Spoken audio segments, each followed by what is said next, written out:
Hello my amazing people, and welcome back to my channel. If you're back, if you are new, welcome to my channel. I'm Shayna, and today I will be diving into the Tamla Horsford case. Just my usual disclaimer, this is all information that I have found online that I've compiled into a video for educational purposes. You probably will notice that I'm in a different location. There is construction happening outside of my apartment. I haven't even stayed in my own apartment for the last week because it's that bad. So I'm in a top secret location. It's like a super minimalist background, which is different than my normal candles and plants and things. It's also very quiet here, so I feel like I have to whisper even though there's no one here. It's very quiet. There's just a lot of changes for this video, so just bear with me.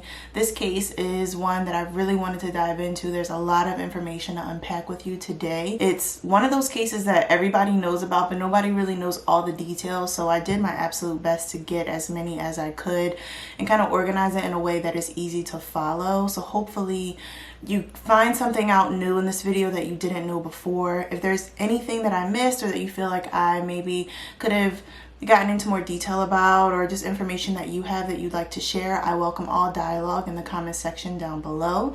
But without further ado, thank you so much for joining me today, and let's get started.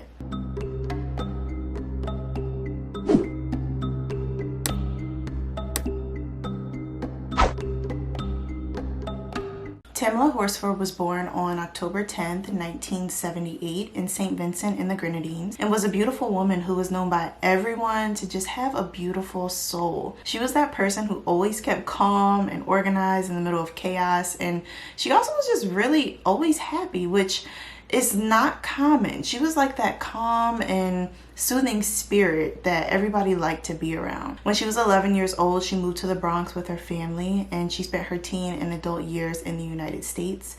She really loved to dance, and more than anything else, she loved her family, and she loved being a mom. She always wanted to be a mom, and when she finally was a mom, it was her favorite job in the world. It was everything that she had ever wanted. She was extremely classy of a woman, and she had a heart of gold, and was just one of those women that you look to and think to yourself, wow, she's got it going on. Like, she has it all. She's beautiful inside and outside. She has a beautiful family. She has a beautiful life.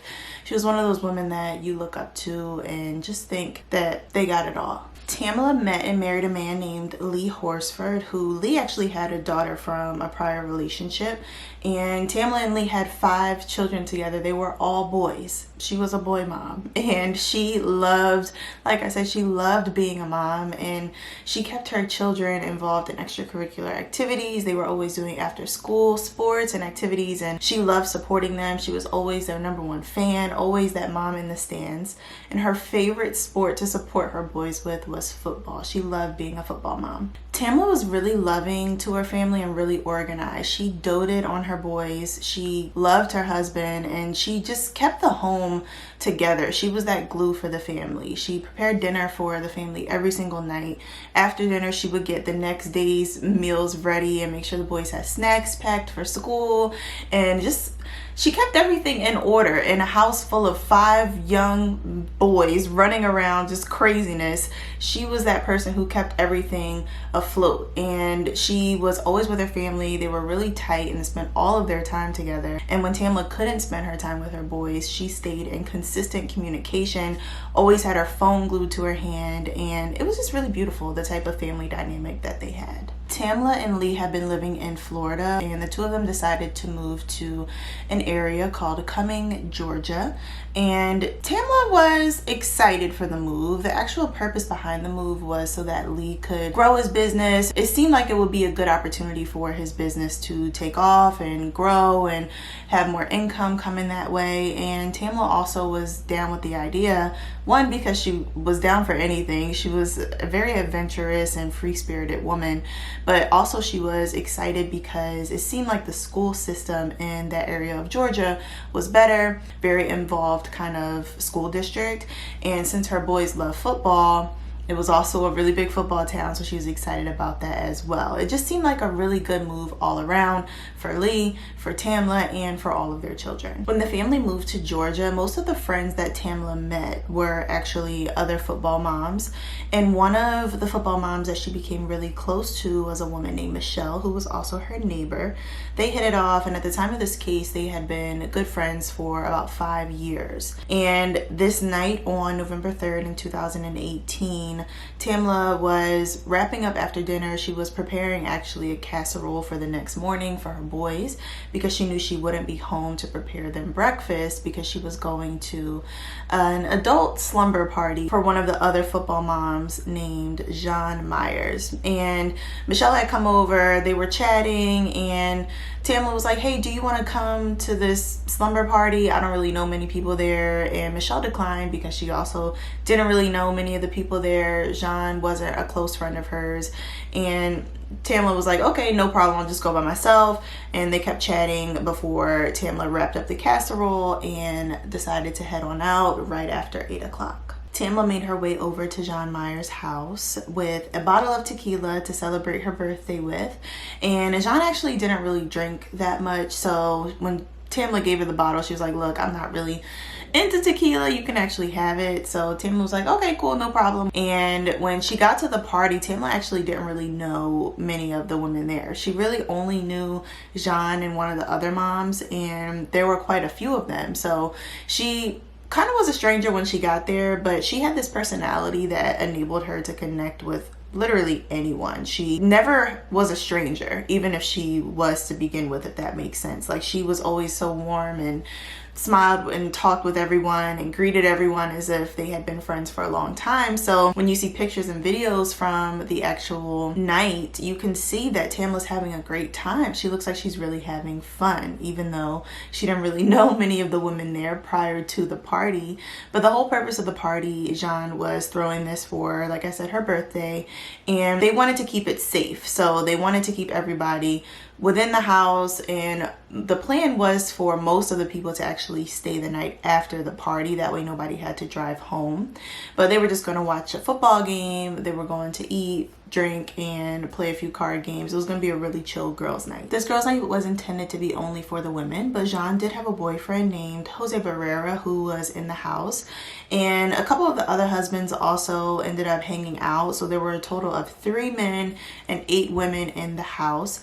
And the men said, look, I know it's supposed to be a girls' night. So the 3 of them went down into the basement to watch the game, and they didn't come up until about halftime when they realized that the food was there. And from that point on, the party kept going on with everybody all together. As the party started to wind down, some of the women got tired and wanted to lay down or wanted to go home, but Tamla was having a good time, and she didn't get many opportunities to get out of the house and unwind and relax. And she was drinking a little bit and smoking cigarettes on the back porch, and she just was trying to have a fun time. So even though everybody else was getting tired and sleepy, Tamla was still up well after midnight. A woman named Bridget Fuller, who was an attendee at the party, saw Tamla standing in the kitchen at around 1:47, and when she was on her way out, Tamla gave her a hug, basically said, have a great night. And Bridget asked her what she was doing, and Tamla just said, look, I'm still up, but I'm gonna have a bowl of food, I'm gonna have another cigarette, and then I'm gonna lay down. That was at 1:47. And in Jeanne's house, there's actually a security system that picks up anytime doors are opened and closed. And after Bridget left, the back door where it leads out to this back 2nd story deck, that door was opened, closed, and then opened again for the last time at 1:57 a.m., after which point it was not closed again. The next morning at 8:45 a.m., Jeanne's aunt, Madeline Lombardi, woke up, and she actually lived in the basement of the house. And she woke up and she looked outside and she saw Tam laying there in the grass, and she thought maybe she just had a crazy night after Madeline had went to bed, and maybe she just got drunk and passed out in the grass. But it kind of dawned on her that it was really cold outside, and it wouldn't have made sense for Tam to have fallen asleep outside. And she was also kind of concerned when she realized that the way Tam was laying in the grass didn't look like the way someone would lay if they were asleep. She was laying face down in the grass. So when she realized that there was something wrong, she ran upstairs to get Jose and Jeanne and told them that Tam was outside and that it didn't look like she was breathing. And after this point, Jose does make a 911 call.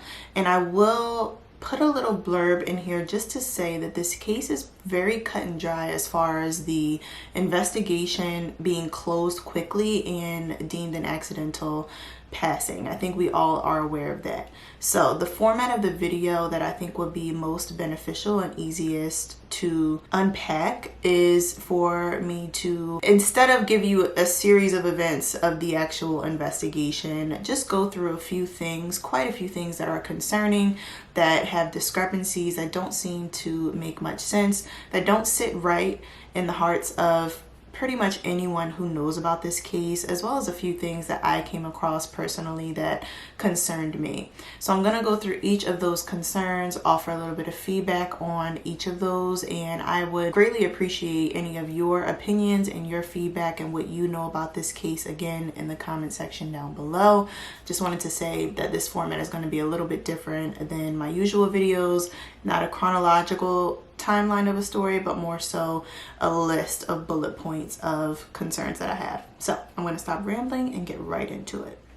The 911 call that's made by Jeanne and Jose to the 911 dispatcher is very eerily calm. So I'm not going to actually play the 911 call. I will link it down below in the description box. It is here on YouTube. You can listen to it. They are very calm. Their demeanor is not that of two people who just found their friend not breathing in their backyard. Jeanne actually makes the initial phone call and gives her address, tells her name, and then she hands the phone over to Jose, which some people think is a little odd. It's a little out of the ordinary, but I think it's actually a good thing that she did that, because you can hear the calmness in both of their voices. Neither one of them seemed to be panicking on this phone call. And it seems like Jose is trying to plant a seed in the mind of the dispatcher. So he hints at a couple times that maybe she had jumped or maybe she had fallen, and the dispatcher asks if Tam is suicidal at all, and the dispatcher also asks how high is the deck from the ground where Tam is laying.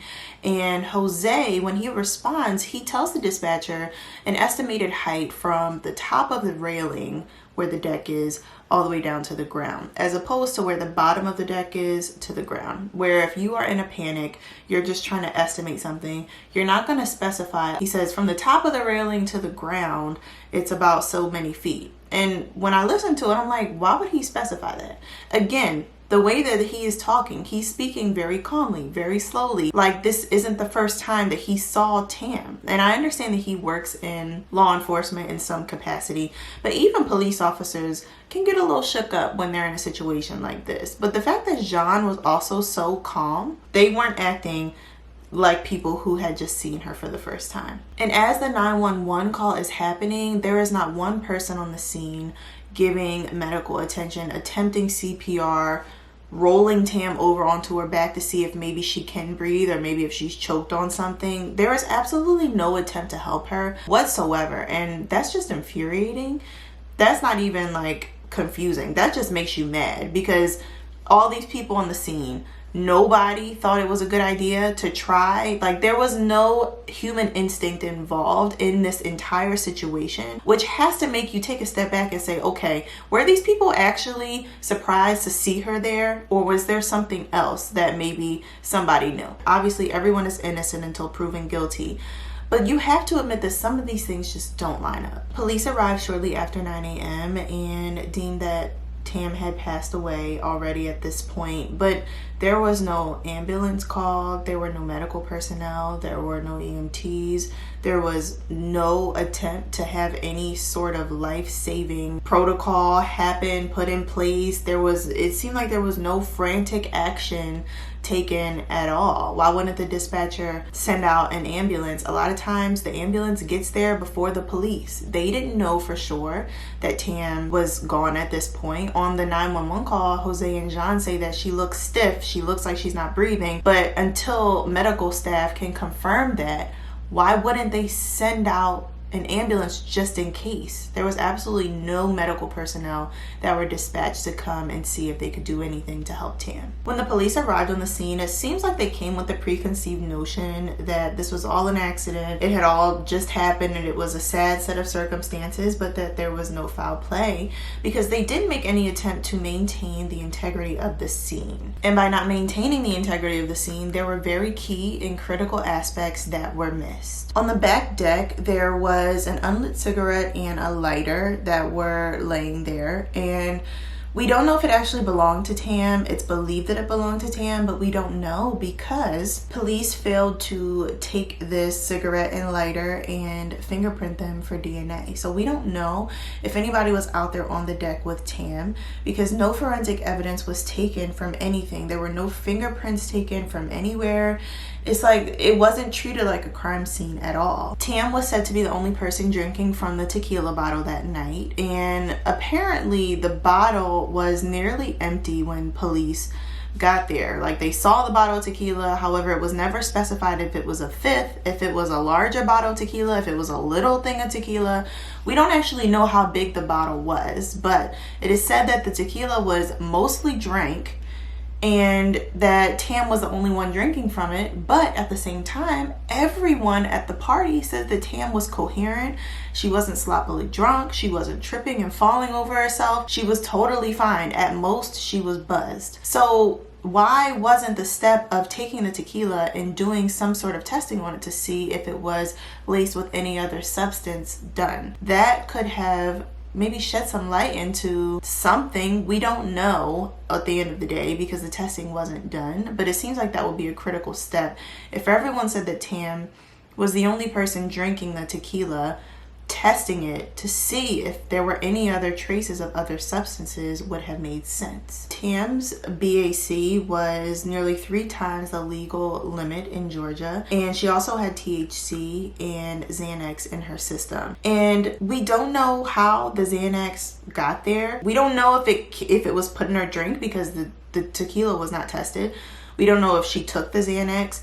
We know that maybe she had a little bit of marijuana when she was there, but aside from that, we don't know anything because the testing was not done on the beverage that she was drinking. So we don't know if somebody put it in her drink. And it's like, it seems like it's a reach. It seems like it's a lot to speculate about. But if the proper steps were taken from the beginning, we wouldn't have to do all of this speculating. Something very concerning that was mentioned on the Justice for Tam Facebook page is that there were no fingernail clippings taken from Tam.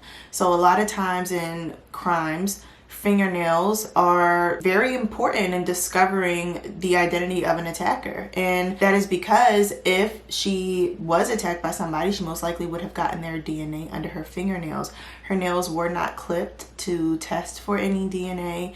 And not only that, obviously that's extremely infuriating. There also wasn't a sexual assault kit done on Tam to see if she was sexually assaulted. And this level of negligence is reminiscent of the Kendrick Johnson case, where there were just so many things that they just literally just didn't do. It wasn't like they did things wrong or like they tried and things came back inconclusive.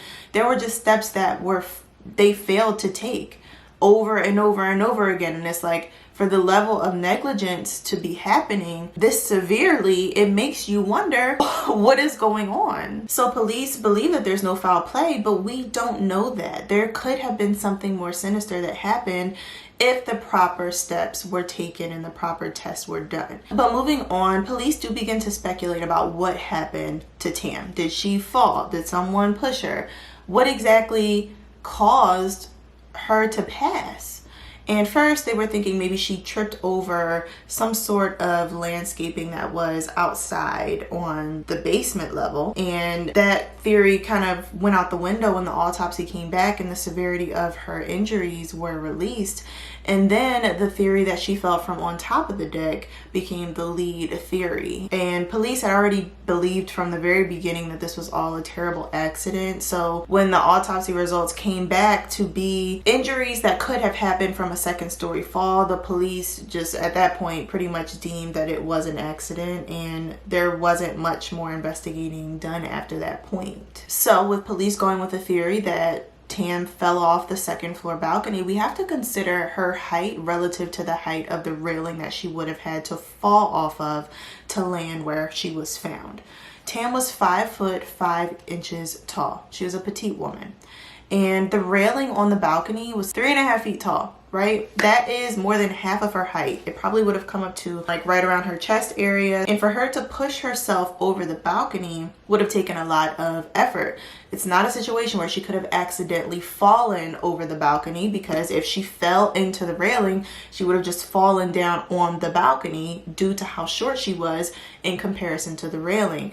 I saw this study that basically said you have to be at least 5 foot 9 inches tall relative to a 3.5 foot railing to actually fall over it without much effort. Like the way that the velocity takes you if you fall, me being someone tall, I'm 5 foot 9, me falling over a railing of that height is much more likely. Whereas with Tam, if she fell into the railing, she probably would have fallen into the railing and fell straight down. For it to be an accident doesn't make sense. We can't say that she didn't fall off of it 100%. I'll get into more reasons why that's probably unlikely. But her just accidentally falling is almost impossible. Another thing that's concerning is the position in which Tamla's body was found. She was found totally face down in the grass. Her right arm was by her side, her left arm was up like this, and both of her feet were facing the right. So if she fell from a second-story balcony, she most likely would not have landed like that. If you fall from a second story, your human instinct is to turn your head away from where you're falling. It's to turn your body, if you can, if not, to at least turn your head away from where you're falling, right? And if for some reason she didn't have the wherewithal to turn her head to the side, and she did actually face plant into the ground, why were none of her facial bones fractured? I'll get into the autopsy, but to preface it, none of her facial bones were fractured at all. Her nose was intact. Her teeth were intact. She didn't bite her tongue. There were nearly no injuries to her face that you would expect for someone to fall face down into the ground. Her falling off the balcony doesn't seem likely based on the position that her body was in, and also based on the injuries that she had. It doesn't make sense for her to have fallen flat on her face. Before I get into the autopsy, I do want to say that a big, huge concern is that there were absolutely no photos of Tamla taken during her autopsy, which is the exact opposite of standard procedure. When there's an autopsy done, there is nearly always a photo taken, like 99.9% of the time, and that 0.1% is Tamla's situation. There's always a photo taken, and in this case there was not, which is not protocol. So that makes you wonder, why was there no photo? But the results of the autopsy did come out. I'm going to look down just to read them. She did have abrasions that were sustained to her forehead, her neck, torso, her arms, and her legs. She also had a fractured vertebrae and a dislocated wrist. Her wrist of her right hand that was by the side of her body was dislocated. And not only that, she also had a laceration on her heart. Now, a question that I have, which you may have already been thinking, I'm sure a lot of people have actually talked about this already, but if she fell flat, straight down into the grass, why would she have scratches all over her arms and legs if she had on a onesie? And one of the attorneys that was doing an interview said that her injuries that are on her arms and her legs seem to be defensive wounds. They're not injuries that you would get from falling flat down into the ground. You might get bruises, bumps, bruises, maybe a scrape or two. But you're not going to have scratches and different lesions on your arms and your legs to that extent if you fall flat down into the ground with coverings on your arms and your legs. Her fractured vertebrae and the lesion on her forehead are not questionable, but what is questionable is the lack of injury. Like I said, the lack of injury to her face. If you fall flat into the ground, you would at least expect your nose to be injured in some way. But her face was totally fine. There was no dirt, there was no debris, no grass in her mouth. It doesn't make sense. Like for her vertebrae to be injured, that makes sense. If you hit the ground and you snap back, that makes sense. But for your face to not be injured at all, that doesn't make sense. So it just doesn't add up for someone who fell from a second story balcony to not have any face injuries. So that has people thinking that maybe somebody placed her in this position. Also, her feet were facing the same direction, which is not the way that most people would fall if they fell from a second story. Just think, if you fall from a second story, whether you fall backwards or you fall forwards, you will probably land in some sort of contorted position. You probably wouldn't land flat with your feet facing the same direction. But regardless of all of that, even if she did fall, right? Let's just say this was a freak accident. She did actually fall by mistake. She probably wouldn't have passed away just from a fall of one story. Most people would survive a fall of one story, especially if they are just landing on grass. Moving on to the witnesses, a huge gripe that people have with this case is the fact that police did not separate the witnesses when they arrived on the scene. They didn't instruct them not to communicate with one another. So all of the people who were at the party, the 8 women and the 3 men, were all corresponding with each other after the fact. And we know this because their stories were eerily similar. There were things that they kept repeating that were verbatim. Like, they kept saying that she was a smoker. It seemed like something that everybody kept putting emphasis on. Not only that, there were facts that people who had already left before this happened, facts that these people knew. So for them to know these things, they had to be corresponding with the people who were there when Tam's body was found. So it just makes you think, like, if they had been separated and instructed not to correspond with one another, could discrepancies in their stories actually have been picked up and led us to a different conclusion? Again, because something was not done, we don't know, and we're forced to speculate. Now, one of the people who falls under the most speculation is Jeanne, and in part because of how calm she was on her 911 call, but also because she did something very odd. Many of you have probably heard about this. When doing her interview with the police, in the middle of police questioning about why her friend lost her life at her house, she offers the police Dunkin' Donuts gift cards, and people have mentioned this is a form of bribery. She was trying to change the subject. She was trying to make them like her. I don't want to hear anything about anxiousness. I don't want to hear anything about nervousness, whether you believe it's bribery or not. There's just some things that you do in certain situations, and there's some things that you don't, whether it's a formality or not. It just seems like there was just a lack of consciousness of the gravity of the situation that was at hand. Like, there was no consideration about, like, oh, my friend just passed away, her funeral's happening, it happened at my house, I'm now under investigation. Like, whether she was actually trying to bribe them or not, the lack of wherewithal about maybe this isn't an appropriate time to offer a Dunkin' Donuts gift card. Just the lack of the wherewithal to recognize that is just mind-blowing. But a lot of people were turned off about that and convinced that maybe Jeanne was trying to bribe the police and get them on her side with these freaking Dunkin' Donuts gift cards. Another really skeptical thing that Jeanne did was when her aunt, Madeline, was being interrogated by the police, Jeanne actually interrupted the interview. And she interrupted the interview, and you can see all of the interviews. They're online. I had to read a few of them. There was one that I actually listened to, and I read the rest. But when I was reading the transcript for Madeline's questioning, it didn't seem like a formal interrogation, obviously, because Jeanne showed up and interrupted it. Jeanne walks in on this questioning right when the police are asking Madeline what she thinks actually happened that night to Tam. And the police just let her interrupt and basically take Madeline away from the interrogation. There was no effort from the police to say, hey, wait, hold on, we're in the middle of something. Can it wait just a couple minutes? Or can I just have a few more moments with Madeline? It's like there was no effort all around, and it just blows your mind. It's infuriating because legally they couldn't hold Madeline. She wasn't under arrest, but they could have made it just a little bit more effort, a lot more effort to be like, hey, Jeanne, I'm getting to the good part. Can you give me a second here?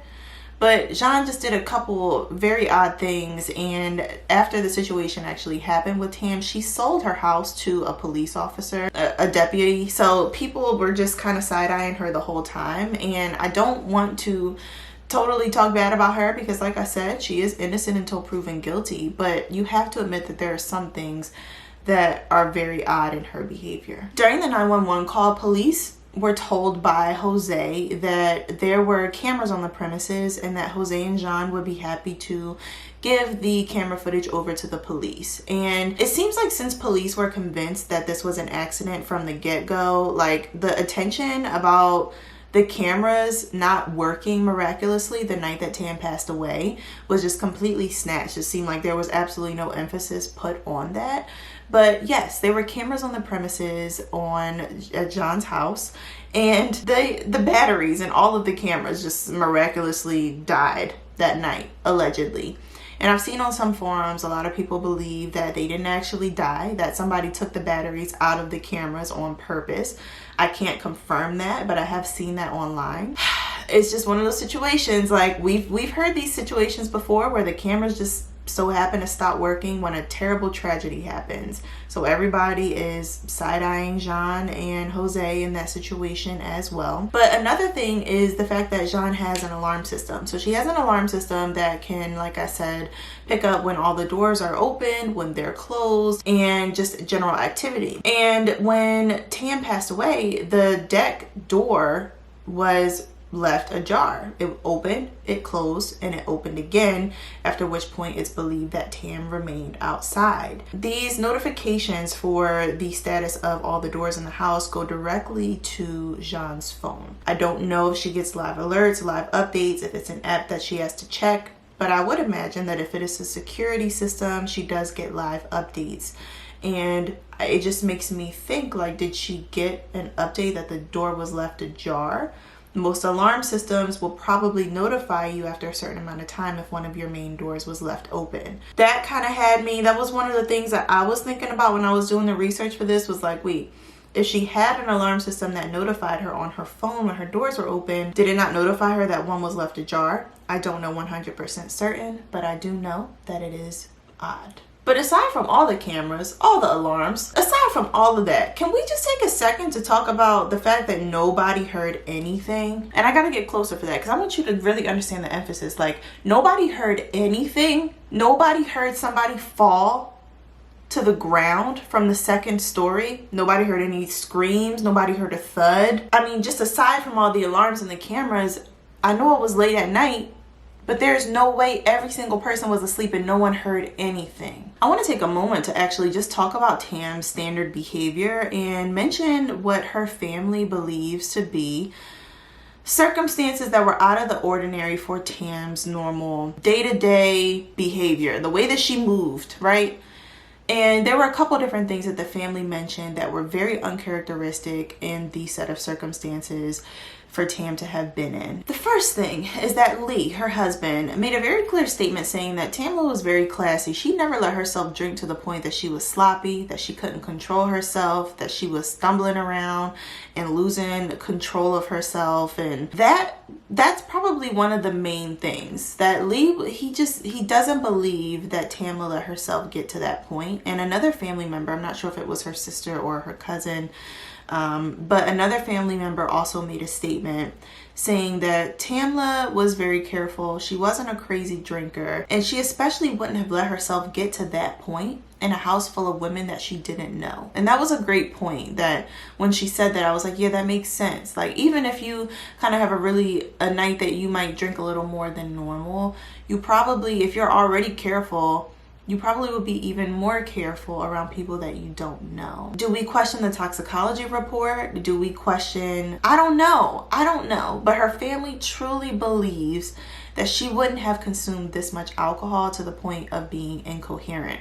And like I told you, every single person at the party says that she was not drunk. Like, she was not intoxicated. She was buzzed at most. So I don't know. It's just weird. The toxicology report showed that she was basically almost at the point of blacking out, but everyone who saw her said that she was totally fine. Like, nobody had to be concerned in the moment about her safety or about if she was drunk. That's the first thing. The second thing, Tamla did not go outside without her shoes. I know you have habits, right? I have a habit. I don't like walking around on hardwood floors without shoes. You will always see me with either some shoes or some socks on. Tamla did not go outside without shoes on. And when she was found with just socks on. So whether she was going on the pavement, whether she was in the grass, whether she was on the deck, her family says that she would have put her shoes on. And that is something that's also important to note. Another oddity is that Tam didn't have her jacket. She hated being cold. She would not go outside without that jacket on. And some people, like Dr. Grande mentioned this in his video, sometimes you have a alcohol sweater on where you don't feel as cold as you actually are. That is possible. Like I said, the family, these are the people who know her the best. She would not go outside in the middle of the night without a jacket on in the middle of November. That is just something that is totally uncharacteristic of her. And it's like, for her to go to this party and then just behave totally opposite of her norm, while it's possible, it's so unlikely. And it just makes you think, like, why would she go to a party around people she doesn't know and then get to this point? Again, while it's possible, it is very improbable. And the last thing that I want to mention about Tam's behavior that was uncharacteristic of this night is that she didn't have her phone with her. And she always kept her phone with her. It was glued to her hand, because if anything ever happened to her kids or to her husband or to any of her family members, she wanted access to that phone right away. She always had her phone in her hand. So she ends up outside, apparently very intoxicated, apparently with no socks, no jacket, and no phone, where she was going to have a cigarette, where she probably would have been for a few minutes, an extended period of time. All of these things don't make sense. So people are under the impression that she probably didn't just go outside. Like, there was some sort of sinister circumstance that landed her outside, maybe against her will. We don't know, but you have to question it. If you don't see what I'm seeing, what everybody else is seeing, you have to question. There's just so many things that just make you, it's unsettling. It's very unsettling, and it makes you wonder what actually happened that night. And it's just unsettling, but I'll move on. I told you about Tam's friend Michelle in the beginning. Her name is Michelle Graves, and she has been very outspoken about the fact that she believes that someone in that house did something to Tam that night. And she has touched on the racial aspect of it. Michelle, from what I could see, is a Caucasian woman, and as you know, Tam was the only Black woman in a home full of Caucasian folks, and you cannot ignore the racial element of this case. It happened in a historically prejudiced area of Georgia. It happened in a town that has a very, very disturbing history with African Americans and white people in the area. And Michelle has spoken out and said that she believes that something happened to Tam, whether they lured her there on purpose to do something to her, or if something just ended up happening and then a cover-up happened because she is a Black woman. Michelle believes that there is something that someone knows that they are not saying. Tamla's case was closed in February of 2019 and then reopened in 2020 by the GBI, the Georgia Bureau of Investigations.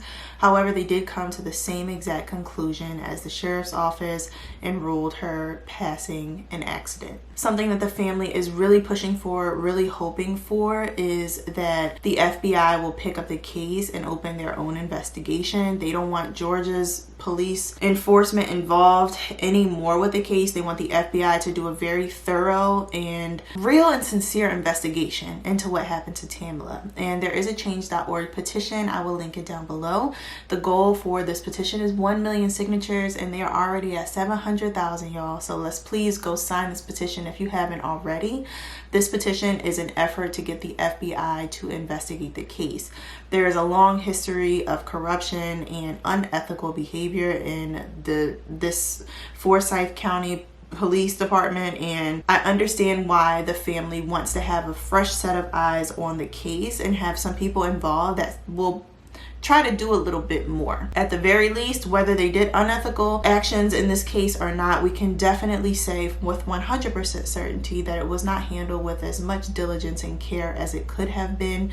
So we really want the FBI to open up this case. That way we can hopefully get some more answers, or get another opinion, get another conclusion on what happened to Tamla. Please go sign the petition. It is linked in the description box below. And something that I forgot to mention is Jose Barrera, Jeanne's boyfriend. He was a pretrial officer, and I say was because he was fired from his role when it was found that he was accessing records and reports relating to the case, and he had the ability to access these because he was involved in law enforcement, but he was not authorized to. So he lost his job. Apparently he accessed the documents and leaked them to 5 different people, 5 different sources. It just said that the reports went 5 places from Jose. So he lost his job for that, which makes you wonder, like, what were you doing? What were you trying to find out?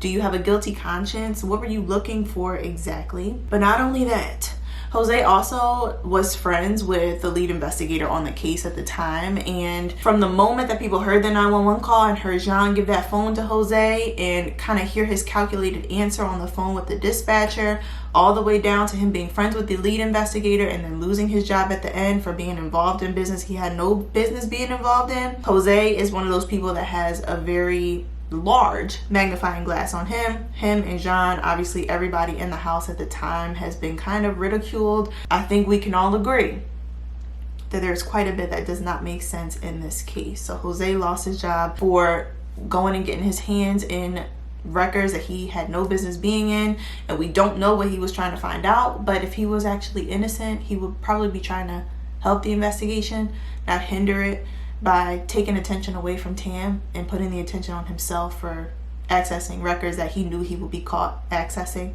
You picking up what I'm putting down? But this case just, it drives a lot of people crazy. It drives a lot of people crazy because of the lack of attention to detail that was given to Tam. And I understand why the family feels the way that they do. While we can't 100% point fingers and say that anybody was responsible with 100% certainty, we can say that at the very least things could have been done differently in the aftermath of Tam's passing.